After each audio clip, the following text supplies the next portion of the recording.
அனுவும் ரிஷியும் வீட்ல இருக்க மொத்த ஸ்நாக்ஸையும் எடுத்து ஜாலியா சாப்பிட்டுக்கிட்டு இருந்தாங்க. அப்புறம் கொஞ்ச நேரத்திலேயே அனுவுக்கு இருமல் வர ஆரம்பிச்சிடுச்சு.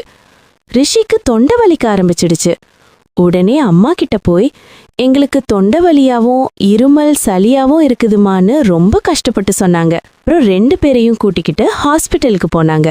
அங்க டாக்டர் ரிஷியையும் அனுவையும் செக் பண்ணி பார்த்தாங்க. அதுக்கப்புறம் டாக்டர், உங்களுக்கு த்ரோட் இன்ஃபெக்ஷன் ஆகியிருக்கு, சளி இருமலும் அதிகமா இருக்குன்னு சொன்னாங்க. அப்புறம் நீங்க என்ன சாப்பிட்டீங்கன்னு கேட்டாங்க. ரிஷி, நாங்க சாக்லேட்ஸ், ஐஸ்கிரீம்ஸ், ஸ்நாக்ஸ் எல்லாம் சாப்பிட்டோன்னு சொன்னான்.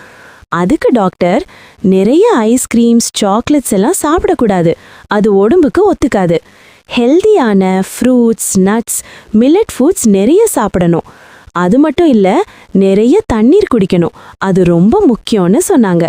அப்புறம் டாக்டர், நான் சில மெடிசின்ஸ் தரேன், இனிமேல் ஹெல்தி ஃபுட்ஸ் தான் சாப்பிடணும்னு சொன்னாங்க.